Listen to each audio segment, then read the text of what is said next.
আসলে দোকান তো কাঁচামাল, আমাদের ফুলের দোকান। আমার দোকানটা 24 ঘন্টায় খোলা থাকে এবং আমাদের পুরানো দোকান মালঞ্চ পুষ্পবিতান, এটা অনেক সুনামের সাথে আমরা দীর্ঘদিন যাবৎ আমাদের মুরব্বীরাও পড়ে গেছে, আমরাও এখন দোকান করতে আছি। আপনার ফুলগুলো কোথা থেকে সংগ্রহ করেন? আমাদের ফুলগুলো মূলত বাংলাদেশের যে উৎপাদন আসে, এটা আসে যশোর, চুয়াডাঙ্গা, রংপুর এবং আমাদের সাভার, এই আরও কিছু গাজীপুরে, আরও কিছু কিছু জায়গায় বিভিন্ন ধরনের ফুল বিভিন্ন জেলা থেকে আসে, কিন্তু বেশিটাই হচ্ছে আপনার যশোর থেকে ফুল আসে। কি কি ধরনের ফুল?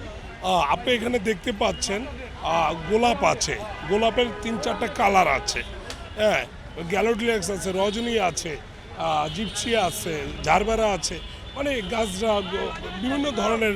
এই যে মরশুম অনুযায়ী ফুল পাওয়া যায়? হ্যাঁ, অবশ্যই কিছু ফুলের মৌসুম আছে, যেমন আপনার এখন বর্তমানে যে এই বেলি ফুলটা পাওয়া যাচ্ছে, কিছুদিন পর বেলি ফুল থাকবে না, এখনই অলরেডি গাছের ক্রাইসিস আছে।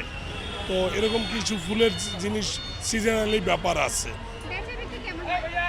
আলহামদুলিল্লাহ, বেচা বিক্রি সবসময় শাহবাগ একটা প্লাস পয়েন্টের জায়গা, যেটা হচ্ছে সারা বাংলাদেশের মানুষই শাহবাগে আসে। কাঁচা ফুলের জন্য বিখ্যাত আমাদের এই শাহবাগ ফুল মার্কেট। কোন মৌসুমে বেশি বিক্রি হয়? আমাদের মূলত শীতের মৌসুমটা সবচেয়ে বেশি সেল হয় এবং উৎপাদনও বেশি হয় ফুল। এই যে শাহবাগে এত এত ধরনের ফুল বিক্রি করেন আপনারা, এটা নিয়ে আপনাদের অনুভূতি কি? বা আসলে অনুভূতি বলতে কি, ফুলের দোকান করি এটা একটা আনন্দ, মানে উপার্জন কি আসে এর চেয়ে বড় কথা হলে এই জায়গাটা একদম ছোট থেকে, গরিব থেকে একদম হাই সোসাইটির মানুষ এখানে আসে। আমরা সবার সাথে কথা বলি, সবাইকে মানে ফুল আমরা তাদের হাতে দিতে পারি।